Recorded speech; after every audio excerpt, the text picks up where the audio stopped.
It's Brian Preston, the money guy.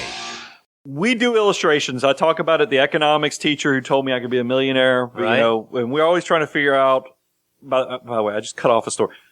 I got into doing this because my junior economics teacher, while I was working in fast food, said, you guys, if you could save $100 a month, you could be a millionaire.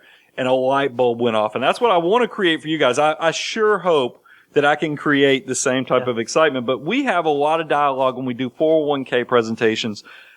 Bo likes to put rates of returns at like 6%.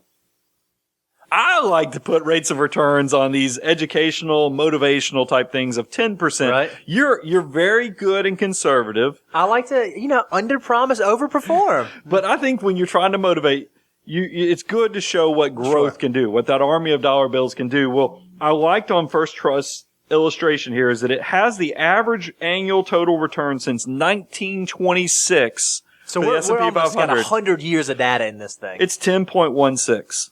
It's unbelievable. Like when you think about that, on average since 1926, before the Great Depression, before the Great Recession, 10.16% average annual rate of return. Now you're going to notice on the visual, there's some down years. Sure. Don't get me wrong, but fortunately the majority of the time there are up years. But I'm going to club you over the head on this I know. in the I hear future. you. But here's what this illustration actually shows. If we took from 1926 all the way through the end of 2017 we have two illustrations. The first is a 3-year rolling average. So we look at it, and remember, this is good. I like that we're doing 3 years. I like 10 years even better because we tell you you're a long-term investor if you can keep the money invested for at least 5 to 7 years. Yep. If you need the money within 3 years, it needs to be in a money market, a CD, something that's very liquid, because you're not really an investor if you need the money within 3 years. You're a person that's speculating to some degree because you're taking some chances. Sure.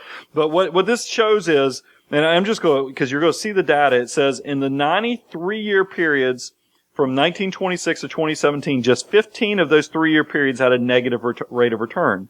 So if you think about it, out of 90 possible 3-year periods, 15 of them were negative. 75% were positive. You're doing the math. You don't have to, Bo. I think about these things. So that means there's only a 16.7% chance that it's negative historically. Right, Doesn't mean it's guaranteed in the future. It's not indicative necessarily of the future.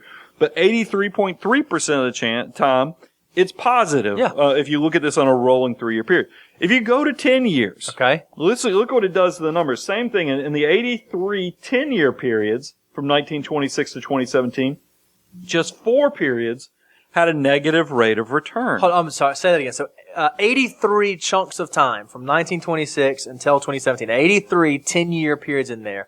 How many of those 10-year periods had negative rates of return? 4. Or 4.8% of the time. The other 95.2% of the time on a 10-year rolling period, positive results occurred. So what I'm hearing, Brian, what you're saying is, the deck as an investor is naturally stacked in our favor, right? I mean, if the market is going to make money, whether it's a 3-year period, it's 1 out of every 5 years, or whether it's 95% of the time, on a 10-year period, the market's stacked in our favor. So why does Dalbar come out with this study every year that shows that the average investor is doing horrible? Where's the disconnect? Because there's a lot of emotional investors, a lot of people that aren't using analytics, that aren't doing financial planning, aren't doing investment planning.